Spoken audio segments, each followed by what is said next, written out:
Hello and welcome my dear students. मैं हूं are के गिरी, आपका मैथमेटिक्स गुरु। पिनाकल्स ट्यूटोरियल में आप सभी का स्वागत करता हूं। गाइज, आज के लेक्चर में हम लोग एक छोटा सा कंसेप्ट पढ़ेंगे। उसके बाद हम लोग आपके द्वारा भेजे गए डाउट क्वेश्चंस का सॉल्यूशन करेंगे। ओके, तो चलिए, हमारा कंसेप्ट है scalar multiplication of a determinant. Scalar multiplication of a determinant।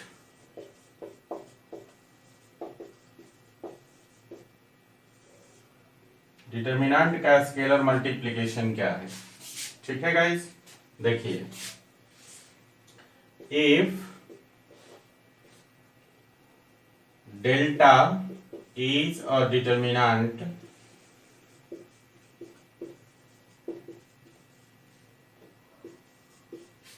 and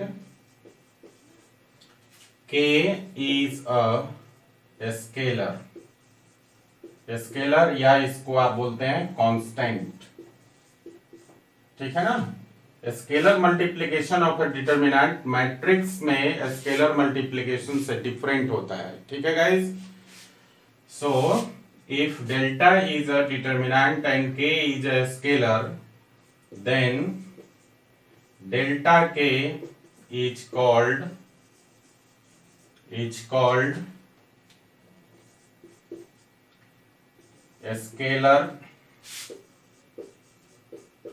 multiplication of a determinant। Clear? देखिए, अब ये मिलता कैसे है आपको, इसको लिखते हैं हम लोग, it is obtained by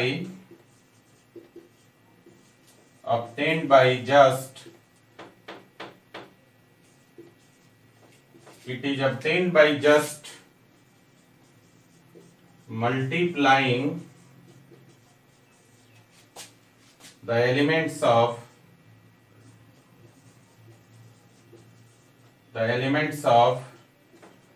any row or column. Clear? अब ये स्केलर मल्टीप्लिकेशन डिटर्मिनेंट्स में आपको कैसे प्राप्त होगा, तो किसी भी रो या कॉलम के एलिमेंट्स को आप उस कांस्टेंट से मल्टीप्लाई कर देंगे तो डिटर्मिनेंट का स्केलर मल्टीप्लिकेशन डेल्टा के मिल जाएगा। क्लियर है ना? It is obtained by just multiplying the elements of any row और कॉलम। जैसे देखिए, एग्जाम्पल समझ लीजिए, अगर हम लेट कर लें कि हमारे पास एक डिटर्मिनेंट है और यह है 2, 3, 4, 5। क्लियर है?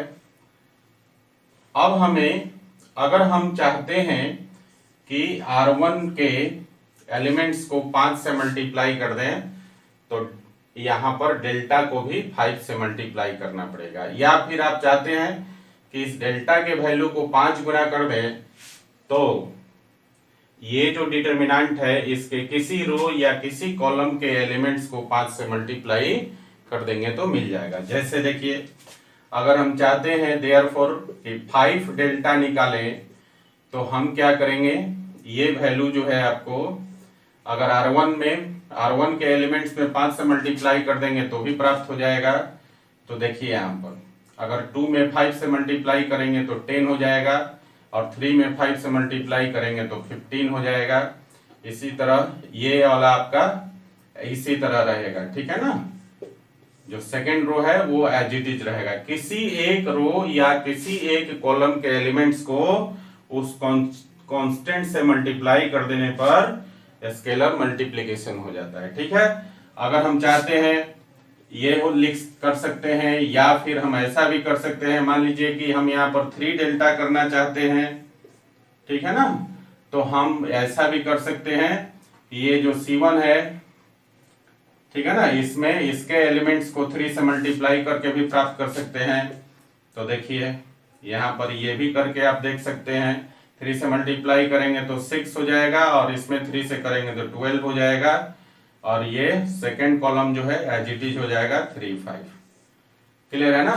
अब इसकी हम लोग सत्यता की जांच कैसे करेंगे तो देखिए यहाँ पर सबसे पहले हम लोग करते क्या है कि इसकी वैल्यू निकाल लेते हैं। ठीक है ना। तो 2 इंटू 5 करेंगे तो 10 हो गया और 4 इंटू 3 करेंगे तो 12 हो गया। ठीक है ना। और इसकी वैल्यू कितनी हो जाएगी -2। क्लियर है गाइस। अब देखिए जरा इसको कैलकुलेट कीजिए तो 5 में 10 से गुना करेंगे तो कितना हो जाएगा 50 और 4 में आप गुना करेंगे किससे 4 में आप गुना करेंगे 15 से तो ये हो जाएगा 60। तो कितना हो गया ये -10। अब आप देखिए तो डेल्टा का वैल्यू था कितना -2 है ना और 5 डेल्टा का वैल्यू कितना हो गया 5 गुना हो गया ना -2 के 5 गुना हो गया -10। तो मैंने कहा कि स्केलर मल्टीप्लिकेशन क्या है। अगर आपके पास डेल्टा कोई डिटर्मिनेंट है और के कोई स्केलर है तो डेल्टा के को हम लोग स्केलर मल्टीप्लिकेशन ऑफ डिटर्मिनेंट बोलते हैं और इसको प्राप्त करने के लिए हम क्या करते हैं उस डिटर्मिनेंट के किसी रो या किसी भी एक कॉलम के एलिमेंट्स को उस कांस्टेंट से मल्टीप्लाई करके प्राप्त कर लेते हैं। ठीक है ना। यहां मैट्रिसेज की तरह मैट्रिक्स के सारे एलिमेंट में हम मल्टीप्लाई करके प्राप्त करते थे। यहां ऐसा नहीं करना है। यहां डिटर्मिनेंट के केस में सिर्फ एक रो या एक कॉलम के एलिमेंट्स को मल्टीप्लाई कर देंगे उस कांस्टेंट से तो आपको स्केलर मल्टीप्लिकेशन डिटर्मिनेंट के केस में मिल जाएगा। ठीक है गाइस। इसी प्रकार यहां देखिए जरा इसको भी हम चेक कर लेते हैं। यहां डेल्टा का वैल्यू -2 था। अब इसकी वैल्यू निकाल कर देख लीजिए तो 6 इंटू 5 करेंगे तो हो जाएगा 30 और 12 इंटू 3 करेंगे तो हो जाएगा -36। तो कितनी वैल्यू आएगी -6। तो देखिए तो डेल्टा का वैल्यू -2 और 3 डेल्टा का वैल्यू -6। तो इसमें क्या देखना है इस डेल्टा का 3 गुना है ना वैल्यू 3 गुना है -2 में 3 से गुना करेंगे तब जाके -6 होगा। तो इस प्रकार से आप डिटर्मिनेंट के केस में स्केलर मल्टीप्लिकेशन कर सकते हैं। एक बार फिर से इस बात को समझिए डिटर्मिनेंट के केस में स्केलर मल्टीप्लिकेशन करना होगा तो जिस कांस्टेंट से डिटर्मिनेंट में आप मल्टीप्लाई कर रहे हैं उसी कांस्टेंट से आपको किसी भी एक रो या किसी भी एक कॉलम के एलिमेंट्स को मल्टीप्लाई कर देने से प्राप्त हो जाएगा। यहां सारे एलिमेंट में मल्टीप्लाई करने की जरूरत नहीं है। याद रखिए क्या करना होगा सिर्फ एक रो या सिर्फ एक कॉलम के एलिमेंट्स को उस कांस्टेंट से मल्टीप्लाई कर देंगे तो स्केलर मल्टीप्लिकेशन प्राप्त हो जाएगा। ठीक है गाइस। चलिए इसको लिख लीजिए जरा। गाइस स्केलर मल्टीप्लिकेशन का एक छोटा सा एप्लीकेशन और भी है कि अगर मान लीजिए कि आपके पास एक डिटर्मिनेंट है और उस डिटर्मिनेंट के किसी भी रो के एलिमेंट्स में कोई कॉमन फैक्टर है। ठीक है। या किसी कॉलम के एलिमेंट्स में कॉमन फैक्टर है तो उस कॉमन फैक्टर को आप डिटर्मिनेंट से बाहर निकाल सकते हैं। जैसे देखिए यहां पर देखिए अगर मान लीजिए कि हमारे पास एक डिटर्मिनेंट है ले लिया डेल्टा और ये है आपका 4 6 8 1 2 3 5 7 9 ये है ना। आप देखिएगा आप यहां पर कि यहां पर जो R1 है इसमें आप देखेंगे कि 2 जो है 4 को आप लिख सकते हैं 2 इंटू 2 इसी तरह 6 को 2 इंटू 3 और इसी तरह आप 8 को लिख सकते हैं 2 इंटू 4। तो आप देख रहे हैं कि जो R1 का एलिमेंट्स है इसके प्रत्येक एलिमेंट में 2 जो है एक कॉमन फैक्टर है ना। तो आप इसको ऐसा लिख सकते हैं 2 को आप कॉमन निकाल सकते हैं तो 2 डिटर्मिनेंट से बाहर आ जाएगा। ठीक है। और बाकी जो बचेगा यहाँ पर 2 बच जाएगा 3 बच जाएगा और 4 बच जाएगा और ये दोनों रो एज इट इज लिख देंगे 1 2 3 5 7 9। ठीक है ना। ये बहुत छोटा सा और बेसिक कॉन्सेप्ट है। इसमें बहुत सारे बच्चे कंफ्यूज हो रहे हैं मैंने कुछ क्वेश्चन दिया था सब आप सबको बनाने के लिए। बहुत लोगों का इसी प्रकार का कंफ्यूजन सामने निकल कर आया है, ठीक है ना गाइस। आप एक बात ध्यान में रखना है आपको कि आप जो है डिटर्मिनेंट पढ़ रहे हैं, ठीक है ना, तो उसमें मैट्रिसेज का कंसेप्ट घुसेड़ने की कोशिश नहीं करना है, ठीक है ना। डिटर्मिनेंट में जो आपको पढ़ाया गया है उस चीजों को, उस कंसेप्ट को समझिए कि ये चीज क्या लिखवाया गया है, इसका क्या मतलब है, उस पर आपका दिमाग फोकस होना चाहिए, समझे ना। न कि उसको आप एक दरकिनार करते हुए और जो पिछले कुछ लेक्चर्स में आपने मैट्रिसेज कंप्लीट किया है उस मैट्रिसेज का कंसेप्ट डिटर्मिनेंट में आप घुसेड़ देते हैं, इसलिए आपको कंफ्यूजन हो जाता है, ठीक है ना। डिटर्मिनेंट अलग है, मैट्रिसेज अलग है। मैट्रिसेज का बहुत सारा ऑपरेशन डिटर्मिनेंट में नहीं होता है। जैसे क्या क्या नहीं होता है ये समझिए कि यहां पर इक्वल मैट्रिसेज का कंसेप्ट था, तो equal determinants, equality of determinant नहीं होता है। यहां पर देखिए equality of determinant, equality of determinants यहां पर नहीं होता है, समझे ना। पहला चीज, वहां पर हमने मैट्रिसेज में पढ़ा था कि दो मैट्रिसेज इक्वल होते हैं तो कॉरस्पॉन्डिंग एलिमेंट्स इक्वल होता है। यहां ऐसा कोई कॉन्सेप्ट नहीं है, दो इक्वल डिटर्मिनेंट्स का कोई कॉन्सेप्ट नहीं है। दो इक्वल डिटर्मिनेंट्स अगर दिया हुआ भी है तो आपको डिटर्मिनेंट का कंसेप्ट है उसको इवैल्यूएट कीजिए, उसकी वैल्यू निकालिए, दोनों तरफ इक्वल है उसको इक्वेट कीजिए, समझे ना। ऐसा नहीं करना है, कॉरस्पॉन्डिंग एलिमेंट्स को आप इक्वल करके और फिर उसको आगे बढ़ेंगे। तो इक्वलिटी ऑफ डिटर्मिनेंट का कोई कंसेप्ट नहीं है, ऐसा भूल कर भी आप नहीं यूज करेंगे, ठीक है। अगला है एडिशन ऑफ डिटर्मिनेंट्स। देखिए addition of determinants, addition of determinants का भी कोई कॉन्सेप्ट नहीं है। दो डिटर्मिनेंट को आप ऐड नहीं करेंगे, ऐसा कोई रूल नहीं है डिटर्मिनेंट में, ठीक है ना। कहीं ऐसा ना हो कि दो मैट्रिसेज की तरह दो डिटर्मिनेंट को भी आप ऐड कर दें अपने मन से। मैट्रिसेज का कंसेप्ट डिटर्मिनेंट में घुसेड़ दीजिए, ठीक है ना, बिना बताए बिना कहे, ठीक है। तो ऐसा नहीं करना है आपको, क्लियर है गाइस। डिटर्मिनेंट में हम लोग इक्वलिटी ऑफ डिटर्मिनेंट्स नहीं कर सकते हैं, डिटर्मिनेंट में हम लोग एडिशन ऑफ डिटर्मिनेंट्स नहीं कर सकते हैं, इसी प्रकार से हम लोग सब्ट्रैक्शन ऑफ डिटर्मिनेंट्स नहीं करते हैं, ठीक है। सब्ट्रैक्शन ऑफ डिटर्मिनेंट नहीं करते हैं यहां पर, क्लियर है ना। ये आपको तीन चीजें नहीं करना है। हाँ, होता क्या है, मल्टीप्लीकेशन ऑफ डिटर्मिनेंट्स होता है, ठीक है ना। Multiplication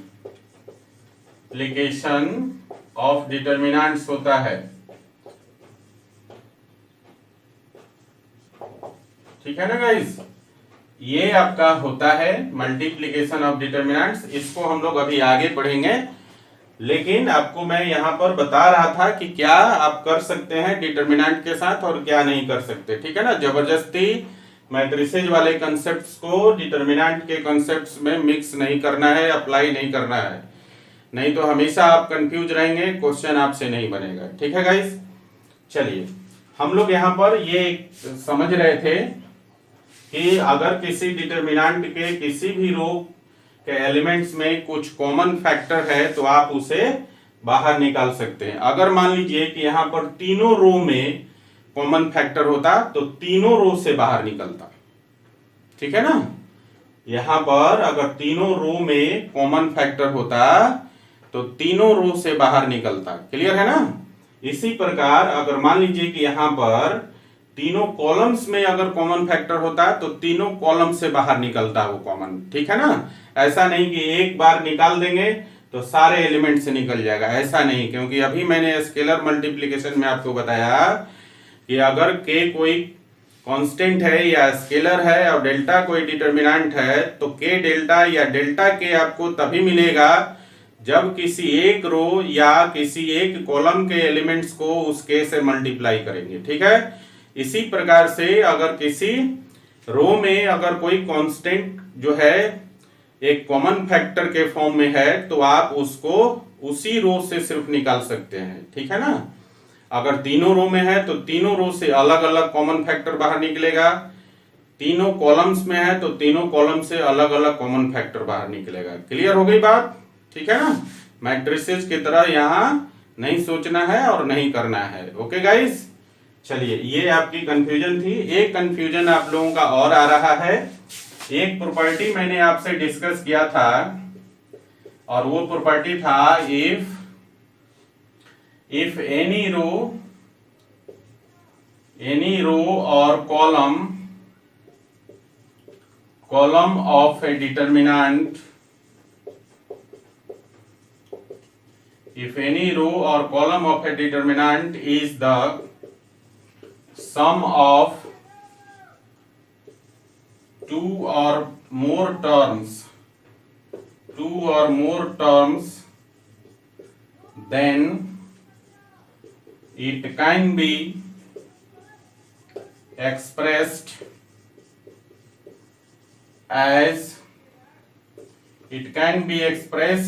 the sum of two or more determinants। ठीक है गाइस, इसमें बहुत सारे बच्चे 10-12 बच्चों का एक कॉन्सेप्ट आया, वहां पर ये बात तो समझ गए।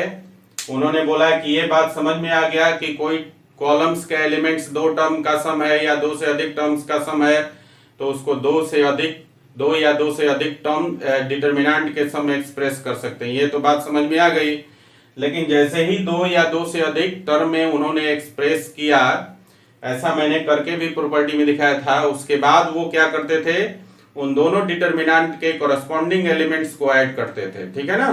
तो गाइस हमने अभी आपसे डिस्कशन किया कि एडिशन, सब्ट्रैक्शन और इक्वलिटी ऑफ डिटर्मिनेंट्स नहीं होता है। ठीक है ना, वहां वो सिर्फ मैट्रिसेस में होता है। यहाँ डिटर्मिनेंट में मैंने ऐसा कोई प्रॉपर्टी पढ़ाया ही नहीं, ऐसा कोई कंसेप्ट पढ़ाया ही नहीं कि दो डिटर्मिनेंट को ऐड कर दीजिए, कोरस्पॉन्डिंग एलिमेंट को ऐड कर देने से मिल जाएगा आपको दो डिटर्मिनेंट का एडिशन, कोरस्पॉन्डिंग एलिमेंट्स का सब्ट्रैक्शन कर दीजिएगा तो दो डिटर्मिनेंट का सब्ट्रैक्शन आपको मिल जाएगा। ऐसा कहीं कोई कंसेप्ट मैंने नहीं पढ़ाया है। आप अपने से जबरदस्ती जो है मैट्रिसेस का कंसेप्ट इसमें डाल रहे हैं तो आपसे क्वेश्चन गलत बनेगा और आपका जो कंफ्यूजन है कंसेप्ट्स का वो कभी क्लियर नहीं होगा। तो एक बात आप ध्यान से समझिए कि सिर्फ हम एक्सप्रेस कर सकते हैं। ठीक है ना। ये प्रॉपर्टी क्या कहता है, प्रॉपर्टी पर फोकस कीजिए, इसमें फालतू चीजें अपने से ऐड अप नहीं कीजिए। ठीक है ना। ये कहता है प्रॉपर्टी कि अगर किसी डिटर्मिनेंट का कोई रो या कोई कॉलम दो या दो से अधिक टर्म का सम है तो आप उसको दो या दो से अधिक डिटर्मिनेंट के सम में एक्सप्रेस कर सकते हैं। प्रॉपर्टी सिर्फ इतना है। प्रॉपर्टी ये नहीं है कि आप उसको दो टर्म का सम है तो दो डिटर्मिनेंट में एक्सप्रेस करके और फिर उसके कोरस्पॉन्डिंग एलिमेंट्स को ऐड कीजिए, ऐसा कुछ इसमें नहीं लिखा हुआ है। क्लियर ना। ये जो आपके दिमाग में बात आ रही है ये मैट्रिसेस का आ रहा है, तो मैट्रिसेस को इसमें नहीं घुसेड़ना है। ठीक है ना। समझ रहे हैं बात को आप, इस बात को समझिए। खाली आपको क्या करना है कि किसी भी रो या कॉलम को आप देखिए, अगर कोई रो या कॉलम दो या दो से अधिक टर्म का सम है, ठीक है, तो आप उसको क्या करेंगे, दो या दो से अधिक डिटर्मिनेंट के सम में एक्सप्रेस करेंगे। प्रॉपर्टी सिर्फ इतना कह रहा है। ठीक है ना। और आप इतना ही करेंगे। ठीक है ना, बाद में उसको ऐड नहीं करना है। ओके गाइस, समझ में आ गया प्रॉपर्टी। चलिए, तो ये था आपके कुछ कंफ्यूजन, आप इसको नोट कर लीजिए। ठीक है ना। इसके बाद जो आपके द्वारा भेजा गया कुछ डाउट क्वेश्चंस है उसको हम लोग करते हैं। ठीक है, चलिए नोट कर लीजिए।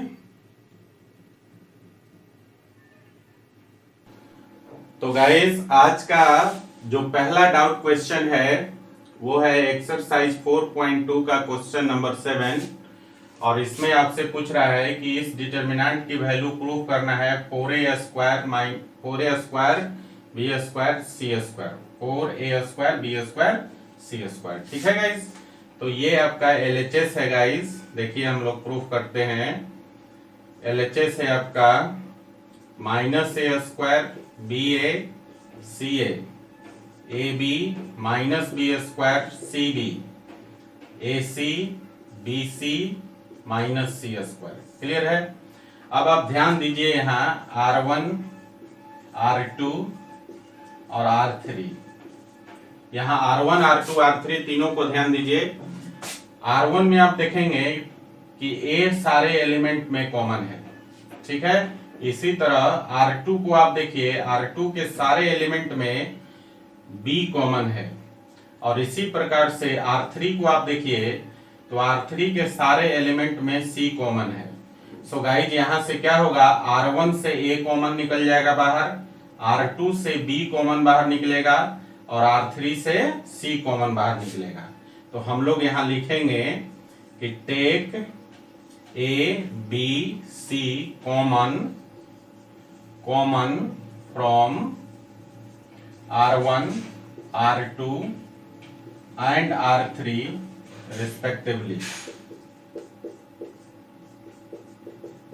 ठीक है ना। R1 R2 R3 से A B C को बाहर निकालिए, मतलब R1 से A, R2 से B और R3 से C। तो गाइस देखिए क्या हो जाएगा, आप यहां से A कॉमन निकाल लेंगे तो देखिए A निकल गया, और यहां क्या बचेगा माइनस A, यहां बचेगा B और यहां बचेगा C।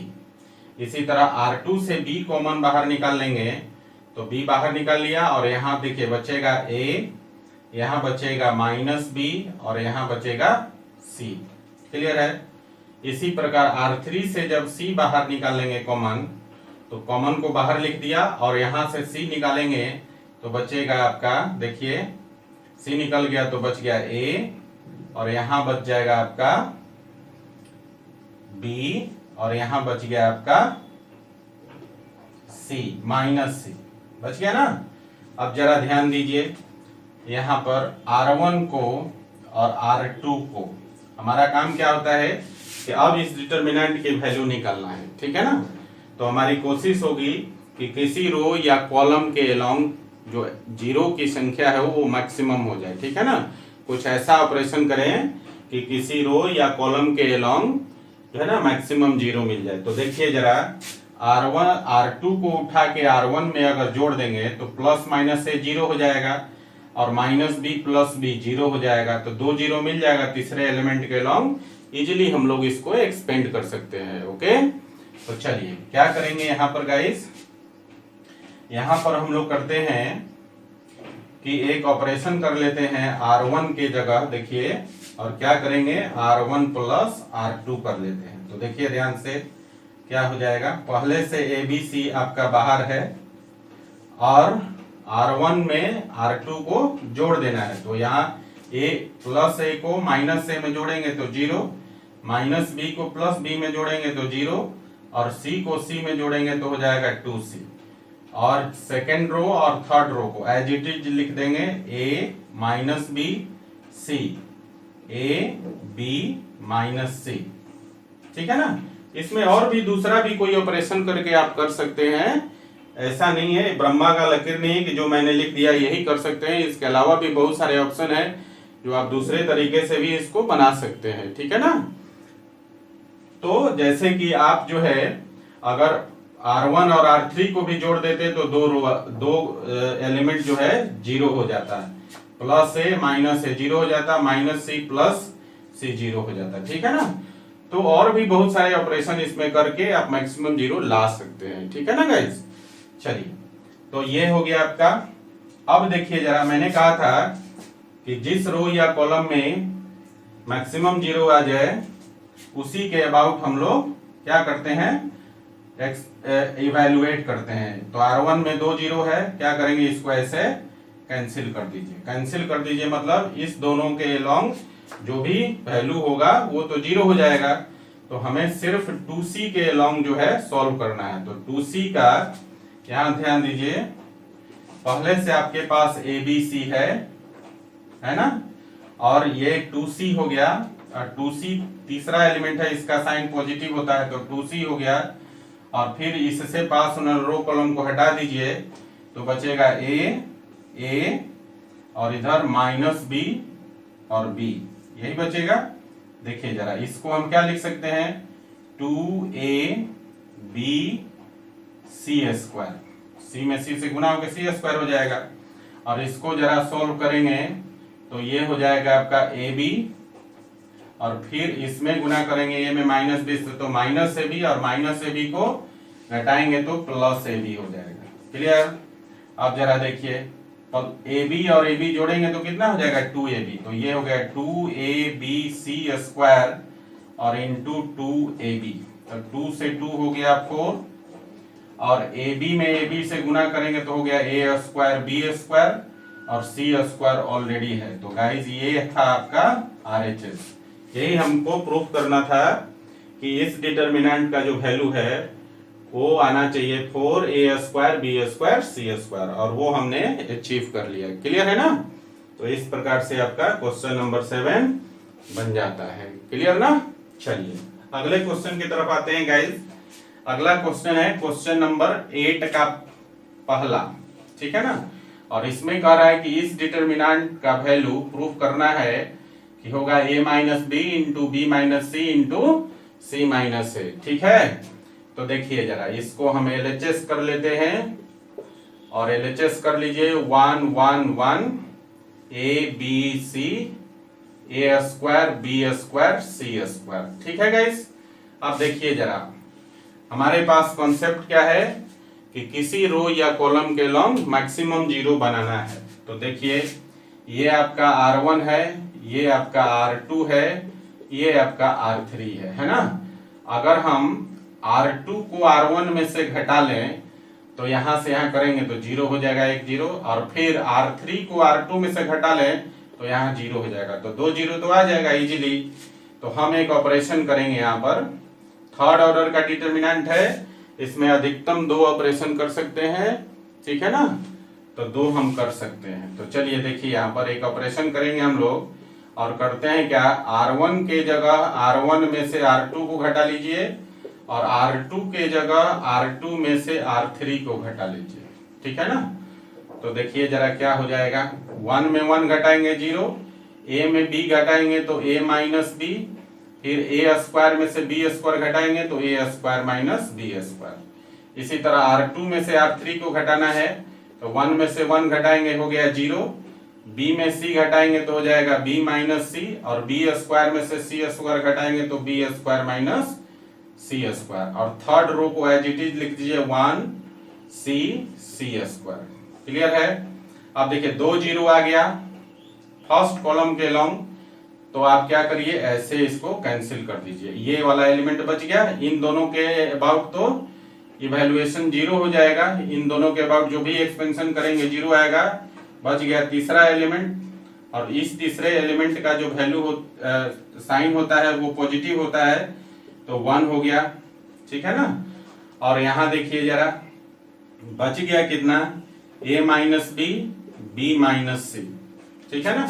और यहां बच गया आपका a square minus B square, और इधर बी स्क्वायर माइनस सी स्क्वायर। 1 से गुणा करेंगे इसमें तो कोई फर्क नहीं पड़ेगा। इसको हम लोग जरा थोड़ा सा एक्सपेंड कर लेते हैं, इसको a square minus B square और बी स्क्वायर माइनस सी स्क्वायर। तो इसको ऐसा लिख सकते हैं गाइज, a माइनस बी और b माइनस सी, और इसको हम लोग a square minus B square को लिख सकते हैं a minus B into a plus b. तो लिख सकते हैं a minus B into a plus b. इसी तरह b स्क्वायर माइनस सी स्क्वायर को भी लिख सकते हैं b माइनस सी इंटू बी प्लस सी, लिख सकते हैं ना। अब जरा देखिए यहाँ पर जो R1 है और यहाँ पर जो R2 है, R1 में आप देखेंगे a माइनस बी कॉमन है, इसी तरह से R2 में आप देखेंगे b माइनस सी कॉमन है। तो हम क्या करेंगे, यहाँ पर लिख देंगे कि take a minus B common from R1 and b minus C, यहाँ पर लिखते हैं नीचे में, and b minus C common from R2। R1 से a माइनस बी और R2 से b माइनस सी कॉमन ले लेंगे तो यहाँ पर हो जाएगा a minus B into B minus c, बाहर निकल गया। और यहाँ क्या बचा, a माइनस बी निकल गया तो 1, और यहाँ भी बच गया b माइनस सी निकल गया तो 1। यहाँ बच गया आपका a माइनस बी निकलने के बाद बचेगा a प्लस बी, और यहाँ से b माइनस सी निकलने के बाद बचेगा b प्लस सी। अब ये सेकेंड ऑर्डर का है, इसको इजीली एक्सपेंड कर सकते हैं। सो गाइस देखिएगा ध्यान से जरा, देखिए तो ये पहले से आपको मालूम है a minus B into B minus c, और जब इसको एक्सपेंड करेंगे तो देखिए 1 में b प्लस सी से गुना होगा तो b प्लस सी ही हो जाएगा, और 1 में a माइनस बी से गुना होगा तो माइनस वन में a प्लस बी से गुना होगा तो a प्लस बी ही होगा, लेकिन उसको जब घटाएंगे तो दोनों का साइन नेगेटिव हो जाएगा तो माइनस a माइनस बी हो जाएगा। ठीक है, यहाँ पर देखिए माइनस बी और प्लस बी कैंसिल हो गया गाइस, तो क्या बचा a minus b, b minus c, और यहाँ बच गया c minus a. So guys ये आपका RHS था, देख लीजिए एक बार। इस डिटर्मिनेंट का वैल्यू प्रूव करना था a minus B into B minus C into C minus ए, ठीक है ना। तो आप देख रहे हैं प्रॉपर्टीज का यूज करने से डिटर्मिनेंट के प्रॉब्लम्स को हम कितना इजीली बना सकते हैं। ठीक है गाइस, तो ये आपका RHS आ गया, और इस प्रकार से क्वेश्चन नंबर 8 का 1 आपका प्रूव हो गया। ठीक है, ठीक है ना। चलिए इसको जरा लिख लीजिए।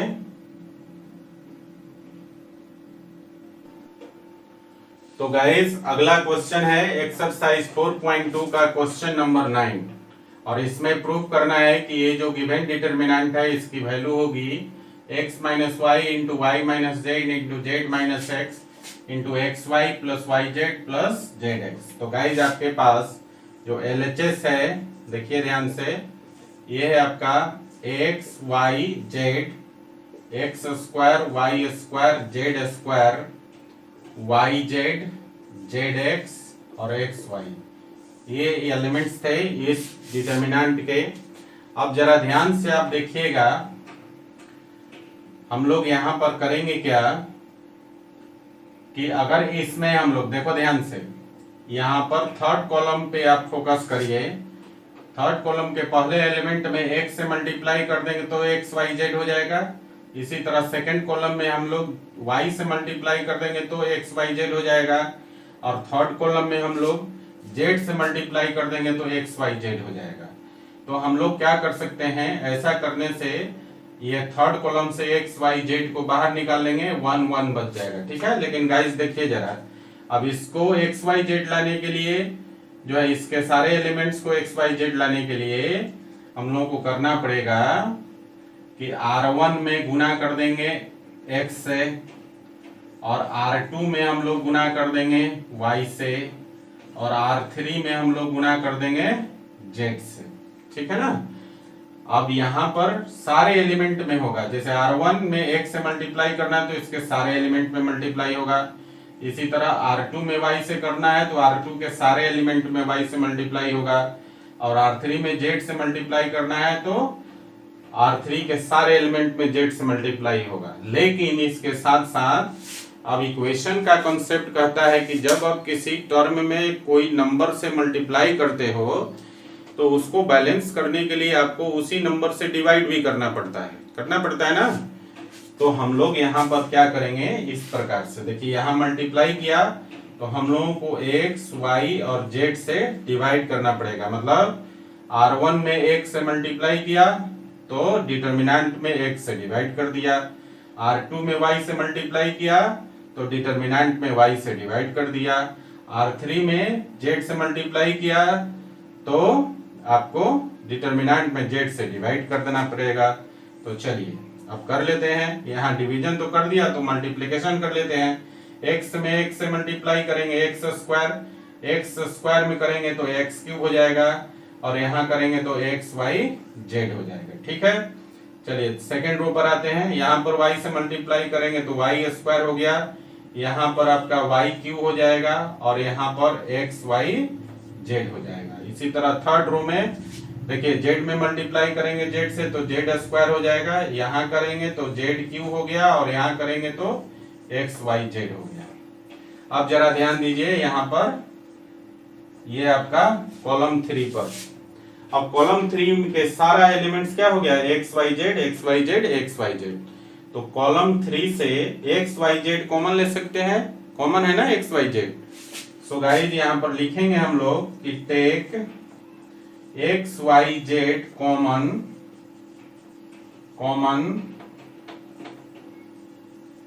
फ्रॉम C3 से हम लोग कॉमन ले लेते हैं। तो गाइस क्या हो जाएगा, एक्स वाई जेड कॉमन आ गया तो बाहर, और नीचे पहले से एक्स वाई जेड डिवीजन में है, ठीक है ना। अब यहाँ क्या बचेगा, ये हो गया आपका एक्स स्क्वायर एक्स क्यूब 1 हो जाएगा ना, और यहाँ हो जाएगा वाई स्क्वायर वाई क्यूब और 1, और फिर यहाँ पर हो जाएगा जेड स्क्वायर जेड क्यूब और फिर 1, ये हो गया। अब देखिए यहाँ पर 1 1 1 आ गया, थर्ड कॉलम में आ गया ना। अब आपको मैक्सिमम 0 बस बनाना आसान हो गया। क्या करेंगे, यहाँ देखिए ये आपका R1 है, ये आपका R2 है और ये आपका R3 है। अगले स्टेप की मैं बात कर रहा हूँ। तो देखिए R2 को घटा लीजिएगा R1 में से तो यहाँ 0 हो जाएगा, फिर इसी तरह R3 को घटा लीजिएगा R2 में से तो यहाँ 0 हो जाएगा, 2 0 आ जाएगा। तो इजीली हम लोग सॉल्व कर लेंगे। क्लियर है, चलिए। और यहाँ देखिए x y z by x y z cancel हो जाएगा तो ये खत्म हो गया, ठीक है ना। तो कभी कभी डिटरमिनेंट को इजी बनाने के लिए मल्टीप्लाई डिवाइड का कंसेप्ट भी यूज करते हैं, जैसा कि हम इक्वेशंस में करते हैं, ठीक है ना। तो वो काम आप यहाँ भी कर सकते हैं। ओके, चलिए नेक्स्ट स्टेप में हमने कहा क्या करना है कि R1 में से R2 को घटाना है, R2 में से R3 को घटाना है। तो एक ऑपरेशन करेंगे हम लोग यहाँ पर, R1 के जगह R1 minus R2 and R2 के जगह R2 माइनस R3, ठीक है।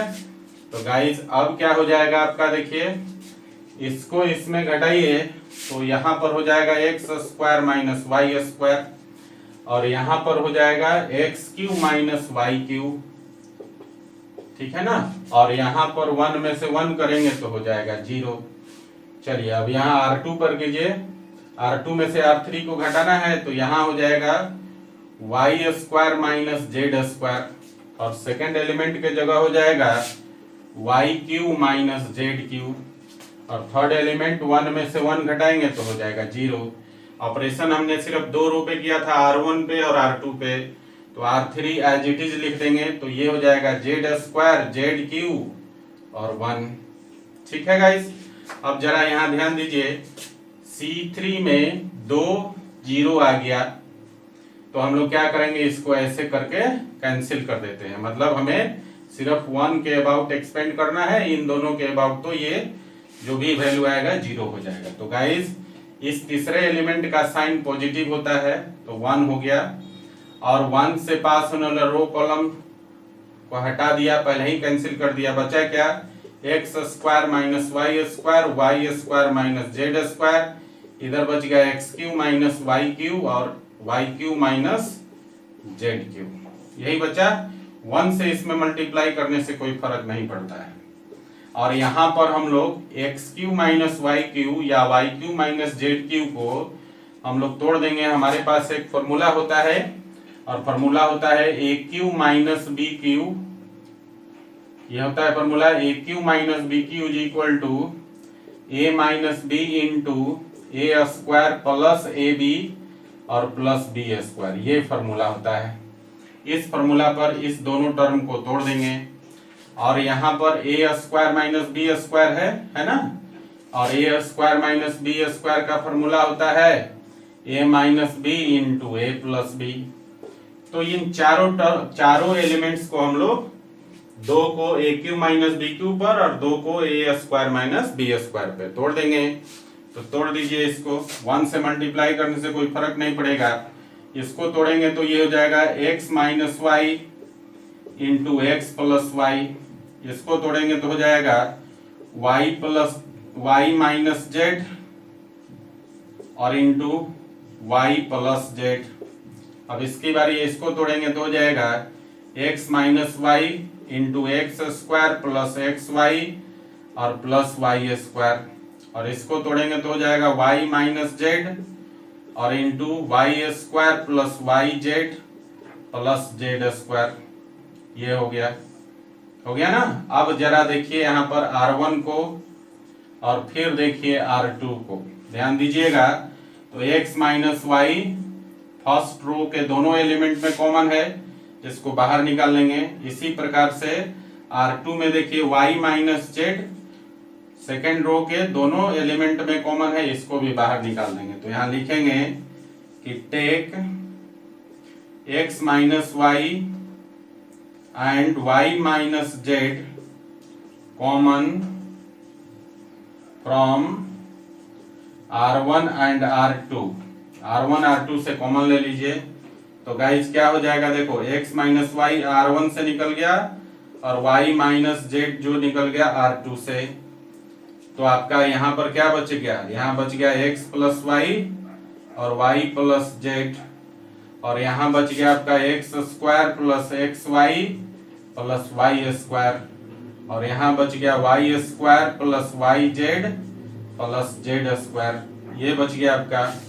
अब यहाँ एक छोटा सा ऑपरेशन और करेंगे, क्योंकि RHS में x minus y y minus z ये दो टर्म तो निकल गया, अब z माइनस एक्स भी चाहिए। तो z माइनस एक्स देखिए जरा, अगर हम R2 को इसमें से घटा लें या फिर R2 में से R1 को घटा लें तो y y कैंसिल हो जाएगा और z माइनस एक्स मिल जाएगा, हमें मिल जाएगा ना।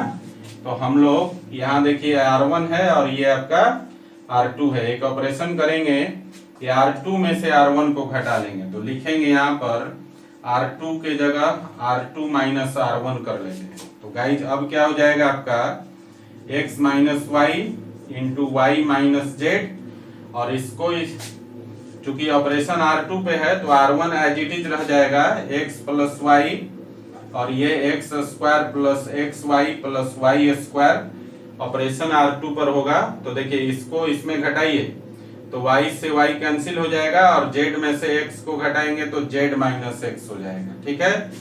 और यहाँ देखिए y में से y स्क्वायर में से x स्क्वायर घटाएंगे तो हो जाएगा यहाँ पर y square minus x square, और फिर आपका हो जाएगा यहाँ देखिए यहाँ दोनों में y कॉमन है तो प्लस y को बाहर ले लीजिए और कॉमन है तो ये हो जाएगा z माइनस एक्स हो जाएगा ना, और यहाँ हो जाएगा आपका z स्क्वायर में से y स्क्वायर को घटाएंगे तो plus z square minus y square, ये हो जाएगा।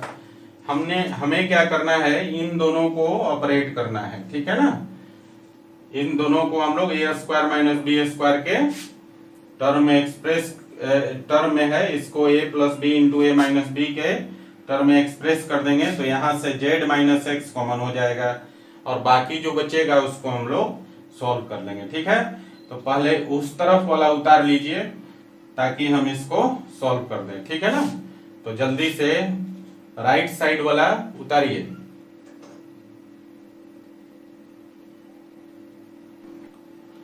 तो गाइस चलिए आगे बढ़ते हैं हम लोग। तो इसको लिखेंगे, देखिए यहाँ पर x minus y into y minus z, और इसको जरा हम लोग तोड़ देंगे, ऊपर तो वही रह जाएगा x प्लस वाई, और ये है आपका x square plus y x y plus y square. नीचे वाला को हमें लिखना है ये z माइनस एक्स है, और यहाँ पर इसको गाइज यहाँ पर एक छोटा सा मिस्टेक हो गया है, यहाँ हम लोग पहले इसको थोड़ा सा कैलकुलेट कर लेंगे। देखिए वाई स्क्वायर माइनस है और वाई स्क्वायर प्लस है, ठीक है ना। तो ये तो कैंसिल हो जाएगा, बचेगा कितना आपका z माइनस एक्स, और फिर इसको अरेंज करके लिखते हैं, ये है y into z minus x, और ये इसको हम लोग लिखेंगे Z square plus z square minus x square, ऐसा कर लेते हैं, ठीक है ना।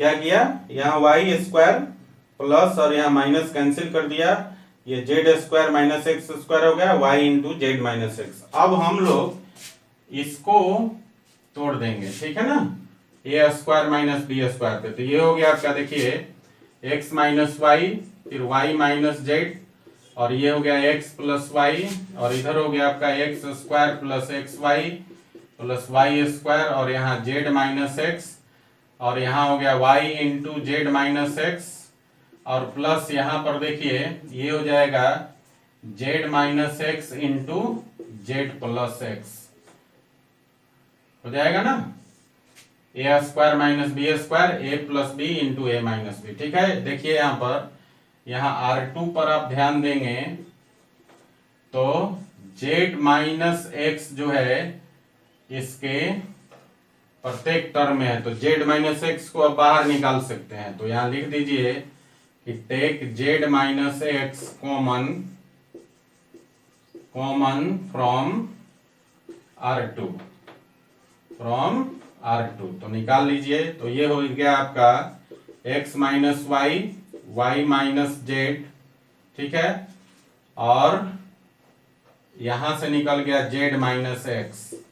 तो बचा क्या गाइस, फर्स्ट रो तो एज इट इज रहेगा x प्लस वाई और x square plus x y plus y square, और यहाँ पर आपका 1 हो गया, और यहाँ बच गया सिर्फ y और प्लस, और यहाँ बच गया आपका z प्लस x, तो प्लस z प्लस x यही बचेगा। तो हम लोग ऐसा करते हैं, इसको अरेंज करके लिख देते हैं x plus y plus z, ये बचेगा आपका। अब ये सेकेंड ऑर्डर का डिटर्मिनेंट है, इसको हम लोग कैलकुलेट कर लेते हैं। तो देखिए x minus y, y minus z और जेड माइनस एक्स, और इसको इसमें गुना करेंगे तो देखिए क्या आएगा, x में x से गुना करेंगे एक्स स्क्वायर, x में फिर y से करेंगे तो प्लस एक्स वाई, और फिर x से z में करेंगे तो जेड एक्स। अब y से कीजिए, y में x से करेंगे तो प्लस एक्स वाई, और फिर y में y से करेंगे तो प्लस वाई स्क्वायर, y में z से करेंगे तो प्लस वाई जेड होगा, और इसको इसमें करेंगे तो कोई फर्क नहीं पड़ेगा, x square plus x y plus y square ही रह जाएगा, लेकिन उसको घटाना है तो इसमें जितने टर्म है सबका साइन नेगेटिव हो जाएगा, ठीक है ना, सब पॉजिटिव है। तो minus x square minus x y, और ये हो जाएगा माइनस वाई स्क्वायर, ये हो जाएगा। तो देखिए, तो minus x square plus x square cancel हो गया, minus y square plus y square cancel हो गया, और माइनस एक्स वाई और प्लस एक्स वाई कैंसिल हो गया। तो गाइस बचा कितना, x minus y into y minus z into z minus x, और बच गया आपके पास देखिए एक्स वाई, वाई जेड और जेड एक्स, यही बच गया। तो ये हो गया x y plus y z और प्लस जेड एक्स। इस प्रकार से ये आपका यहाँ पर देखिए ध्यान से, ये क्वेश्चन मैंने यहाँ पर लिख दिया था, आपको प्रूव करना था, this determinant is equal to x minus y into y minus z into z minus x into x y plus y z plus z x, ठीक है। और ये गाइस आपका RHS आ गया, और इस प्रकार ये क्वेश्चन आपका प्रूव हो गया, ठीक है ना। चलिए इसको लिख लीजिए जरा। तो गाइस अपना नेक्स्ट क्वेश्चन है एक्सरसाइज 4.2 से क्वेश्चन नंबर 10 का सेकेंड। गाइस क्वेश्चन नंबर 10 का 1 मैंने थ्योरी के साथ आपको बता दिया था, प्रॉपर्टीज ऑफ डिटर्मिनेंट का जो प्रॉब्लम बता रहा था मैं सेकेंड डे, उसमें आप देखेंगे 4.2 का क्वेश्चन नंबर 10 का फर्स्ट जो है आपको बता चुका हूं। उसी तरह से मुझे लगा कि ये क्वेश्चन आपसे बन जाना चाहिए, ठीक है ना। फिर भी आपका डाउट है, कोई दिक्कत नहीं है।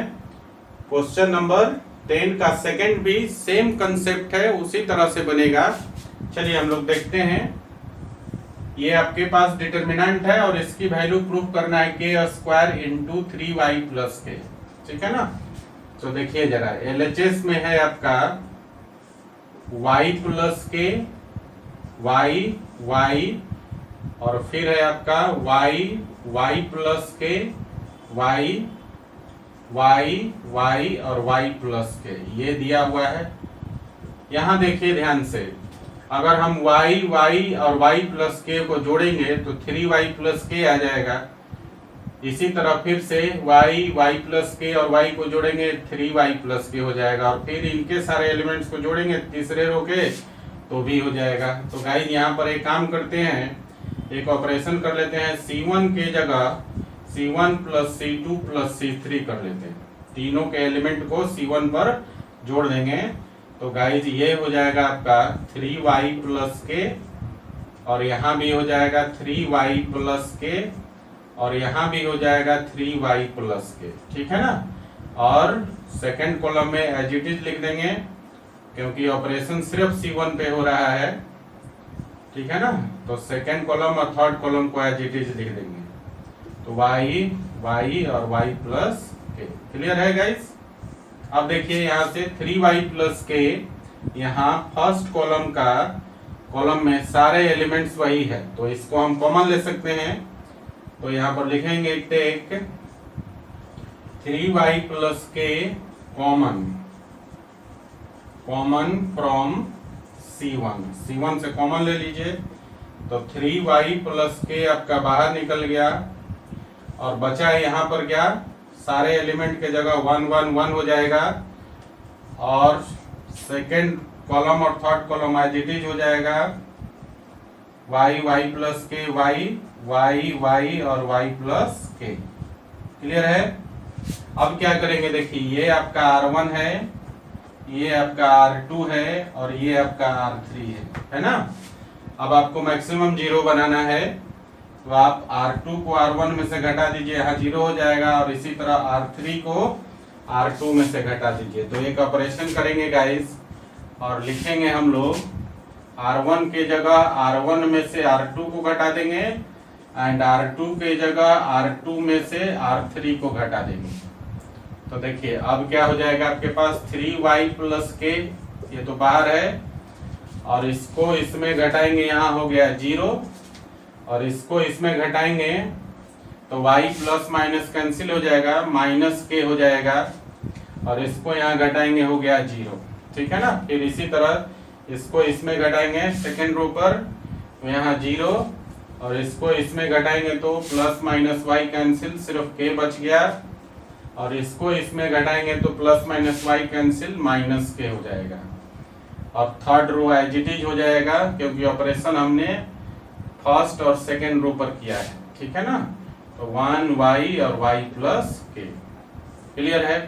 अब 2 0 हो गया ना, इसको ऐसे कैंसिल कर दीजिए, तो इसके अलोंग आपको एक्सपेंड करना है। अब तो देखिए ये हो गया 3y प्लस के, और यहाँ इसको इसमें गुना कर लीजिए, ये तो आपका 1 हो गया, और 1 का साइन होता है पॉजिटिव, ठीक है ना। तो 1 हो गया, और 1 से पास होने रो कॉलम को हटा दीजिए, तो माइनस के प्लस के 0 और माइनस के, यही ना बचा। अब इसको इसमें गुना कर लीजिए, इसको इसमें गुना कर लीजिए, तो देखिए 3y प्लस के हो गया, और ये हो गया माइनस के में माइनस के से गुना करेंगे तो k स्क्वायर हो गया, और k इंटू 0 0 हो गया, तो k स्क्वायर में से 0 घटाएंगे तो k ही स्क्वायर हो जाएगा।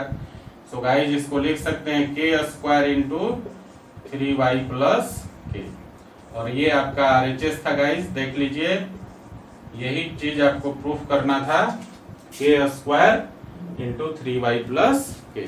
ठीक है गाइस, चलिए इसको जरा लिख लीजिए। तो गाइस जो अगला क्वेश्चन है अपना वो है क्वेश्चन नंबर 11 का सेकंड है, एक्सरसाइज 4.2 का। ठीक है, देखिए इसमें कह रहा है कि प्रूफ करिए कि ये जो डिटरमिनेंट है इसका value 2 into x plus y plus z का क्यूब है। ठीक है ना।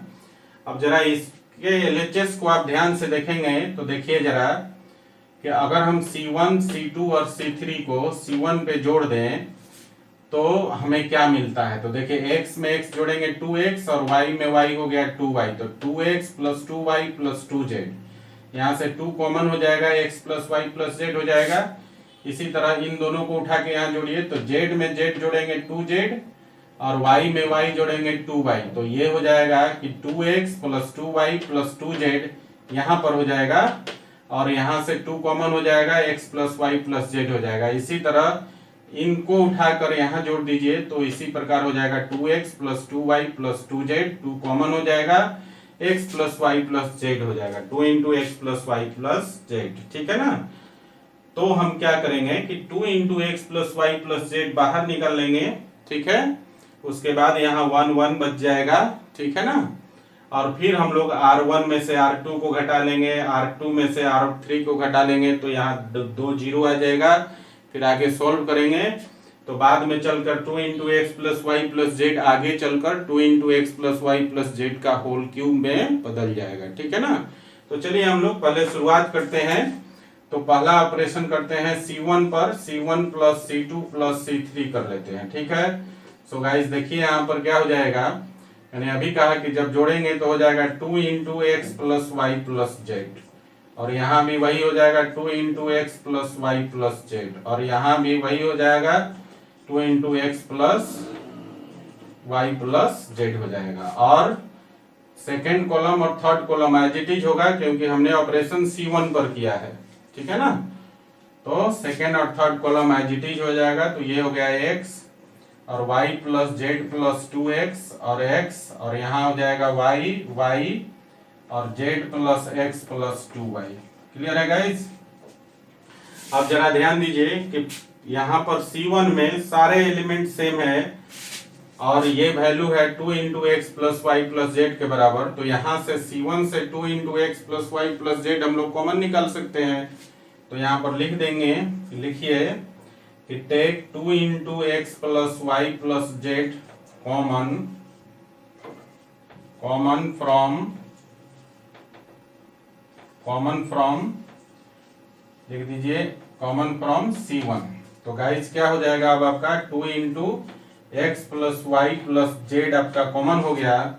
तो बचा कितना, देखिए ध्यान से, यहाँ पर सारे एलिमेंट के जगह बच जाएगा 1 1 1, और सेकेंड थर्ड कॉलम तो एज इट इज हो जाएगा x और y plus Z plus 2x और x, और यहाँ हो जाएगा आपका y और z plus x plus 2y, ये बच जाएगा। अब जरा ध्यान दीजिए, ये आपका R1 है ना, जैसा कि मैंने शुरू में बताया, और ये आपका R2 और R3 है, ठीक है गाइस। तो देखिए जरा ध्यान दीजिए, अगर हम R1 में से R2 को घटा लेंगे तो यहाँ 0 हो जाएगा, और फिर R3 को R2 में से घटा लेंगे तो यहाँ 0 हो जाएगा, ठीक है ना। तो पहले ये ऑपरेशन करते हैं, मैक्सिमम 0 लाने का प्रयास करते हैं। सो गाइस यहाँ पर एक ऑपरेशन करेंगे, और वो करेंगे R1 के जगह R1 में से R2 को घटा लीजिए, और R2 के जगह R2 में से R3 को घटा लीजिए, ठीक है। तो गाइज क्या हो जाएगा 2 into x plus y plus z, तो ऑलरेडी आपके पास कॉमन बाहर निकल चुका है। इसको यहाँ घटाएंगे तो हो गया 0, और देखिए इसको उठा के यहाँ घटाएंगे तो x में से 2x घटाएंगे तो माइनस x हो जाएगा, और y z भी माइनस हो जाएगा। तो माइनस कॉमन हो गया, x plus y plus z बचेगा। फिर इसी तरह y में से y को घटाएंगे तो 0 हो जाएगा, ठीक है। फिर देखिए अब यहाँ पर R2 में से R3 को घटाना है तो 1 में से 1 घटाएंगे, हो गया 0, और यहाँ देखिए x को 2x में से घटाएंगे तो x हो जाएगा, तो x plus y plus z हो जाएगा। ये आपका x plus y plus z हो गया, और इसको यहाँ घटाएंगे तो y में से 2y घटाएंगे माइनस 2y हो जाएगा, और माइनस जेड और माइनस एक्स हो जाएगा। तो यहाँ भी माइनस कॉमन ले लेंगे तो हो जाएगा x plus y plus z हो जाएगा, ठीक है। और third row as it is हो जाएगा क्योंकि ऑपरेशन R1 और R2 पर किया है, ठीक है ना। तो 1 हो गया, x हो गया, और यहाँ हो जाएगा z plus x plus 2y। Clear है गाइस। अब यहाँ 2 0 आ गया ना, इसको कैंसिल कर दीजिए, फर्स्ट कॉलम को और थर्ड रो को। किसके अबाउट आपको इवेलुएट करना है, एलिमेंट 1 के अबाउट, ठीक है ना। तो देखिए ये हो गया 2 into x plus y plus z हो गया गाइस, और 1 का साइन पॉजिटिव हो गया तो 1, और 1 से पास होना रो कॉलम को हटा दीजिए, ये बचेगा माइनस कॉमन हो गया x plus y plus z, और यहाँ x plus y plus z, और यहाँ 0, और यहाँ minus x plus y plus z, ठीक है। अब ये भी इसको इवेलुएट करना है, इसको इसमें गुना करना है, इसको इसमें करना है। तो देखिए 2 into x plus y plus z हो गया गाइस, और देखिए 1 से इसमें गुना करेंगे और इधर भी, तो कोई फर्क नहीं पड़ेगा। तो देखिए माइनस माइनस बाहर x plus y plus z, minus को माइनस में करेंगे तो प्लस हो जाएगा, और x plus y plus z को x plus y plus z में करेंगे तो ये हो जाएगा x plus y plus z का होल स्क्वायर, और x plus y plus z से जीरो में करेंगे तो इसकी वैल्यू हो गई जीरो। अब x plus y plus z के होल स्क्वायर में से जीरो घटाएंगे तो क्या होगा, कोई फर्क नहीं पड़ेगा, बचेगा x plus y plus z का होल स्क्वायर। सो गाइस ये हो गया 2 into x plus y plus z, और इंटू हो गया x plus y plus z का होल स्क्वायर। सो गाइस यहाँ पावर 1 यहाँ पावर 2 सेम क्वांटिटी है, पावर ऐड हो जाएगा, और इसकी वैल्यू हो गई आपकी 2 into x plus y plus z का होल क्यूब। क्लियर है, और यही था आपका RHS। देख लीजिए यहाँ पर यही प्रूव करना था, 2 into x plus y plus z का होल क्यूब। ठीक है गाइस, तो इस प्रकार से आपका ये क्वेश्चन प्रूव हो गया। ठीक है ना, चलिए इसको लिख लीजिए जरा।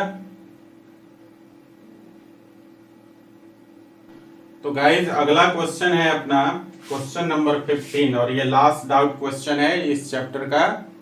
इतने ही क्वेश्चन बच्चों ने डाउट क्वेश्चंस भेजे थे, ठीक है ना, तो ये लास्ट है 15 नंबर क्वेश्चन, और इसमें कह रहा है आपसे, ऑब्जेक्टिव टाइप क्वेश्चन है, इसमें कह रहा है कि let a b a square matrix of order 3 into 3, तो डिटर्मिनेंट ऑफ के क्या होगा।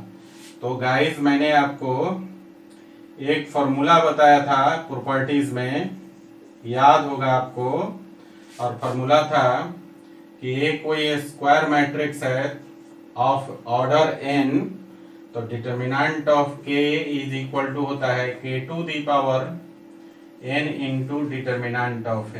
ये हमने फॉर्मूला बताया था।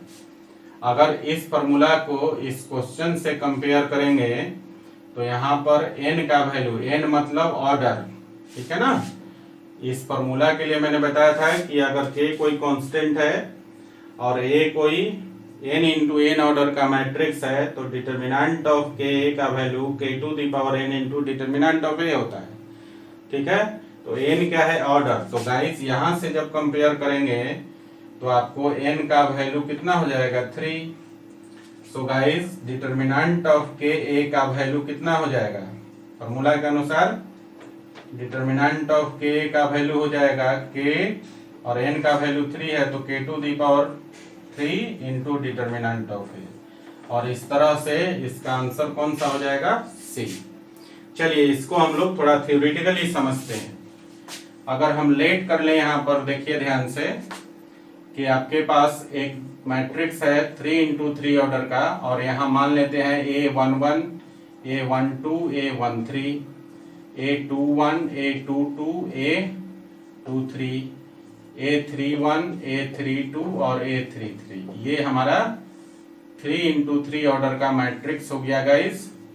देखिए 3 इंटू 3 ऑर्डर का मैट्रिक्स हो गया।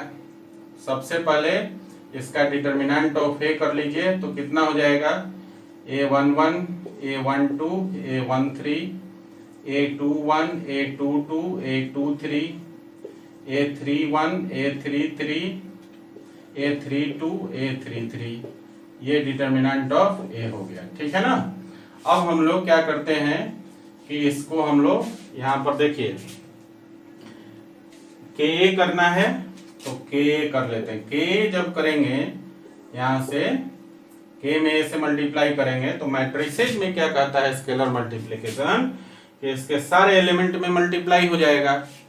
तो देखिए मल्टीप्लाई कर लीजिए तो कितना हो जाएगा, KA11 KA12 KA13 KA21 KA22 KA23, इसी तरह KA31 KA32 और KA33, ये आपका KA हो गया ना। अब इसका डिटर्मिनेंट करेंगे तो देखिए डिटर्मिनेंट ऑफ के करेंगे तो आप इसको क्या लिखेंगे, दो वर्टिकल लाइन के बीच में इसके एलिमेंट्स को, तो K11 KA12 KA13 KA21 KA22 KA23 2 3, के ए 3 1, के ए 3 2 और के ए 3 3, यही लिखेंगे ना। अब देखिए जरा, यहाँ के क्या है, तीनों रो के एलिमेंट में मल्टीप्लाई है, R1 में भी, R2 में भी और R3 में भी। तो R1 से के बाहर निकलेगा, फिर R2 से के बाहर निकलेगा, फिर R3 से के बाहर निकल जाएगा। ठीक है, डिटर्मिनेंट का कॉन्सेप्ट ये है, मैट्रिसेस का कॉन्सेप्ट ये था कि जब भी स्केलर मल्टीप्लिकेशन करते हैं तो सारे एलिमेंट में मल्टीप्लाई हो जाता है।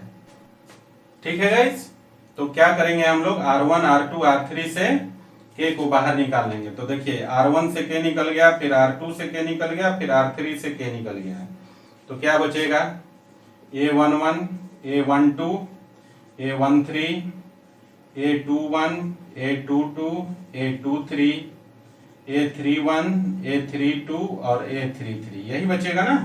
और ये क्या है, ये डिटर्मिनेंट ऑफ ए के बराबर है, और ये k इंटू के करेंगे तो k क्यूब हो गया, और ये आपका ये वाला वैल्यू आपका डिटर्मिनेंट ऑफ ए हो गया, तो k into determinant of A. So guys आपको डिटर्मिनेंट ऑफ के का वैल्यू हो जाएगा कितना, डिटर्मिनेंट ऑफ के इज इक्वल टू के पावर 3 इंटू डिटर्मिनेंट ऑफ ए।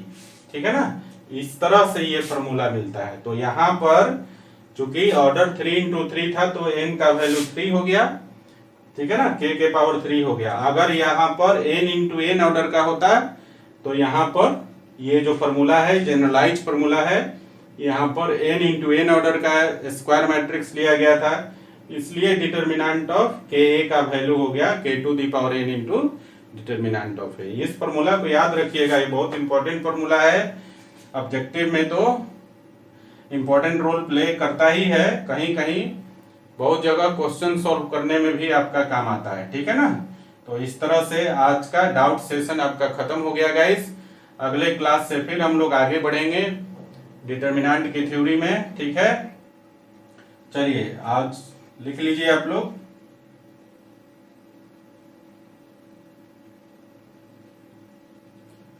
और गाइस आप लोग थोड़ा पढ़िए, क्योंकि आपके जब फीडबैक नहीं आते हैं तो हमें ऐसा फील होता है कि आप पढ़ भी रहे हैं या नहीं पढ़ रहे हैं। ठीक है ना, तो पढ़िए, फीडबैक देंगे तभी तो पता चलेगा, क्योंकि ये तो फिजिकल क्लासरूम है नहीं कि हम आपको वॉच कर रहे हैं आप पढ़ रहे हैं कि नहीं पढ़ रहे हैं।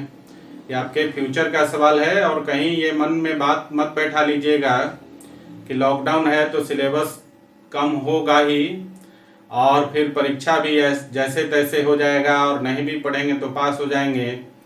ठीक है ना, पता नहीं सरकार की नीतियाँ कब बदलती है। हमारा जो हिंदुस्तान है वो पॉलिटिकल अखाड़ा है। ठीक है ना, यहाँ पर कब क्या बदल जाएगा कोई ठीक नहीं है गाइस।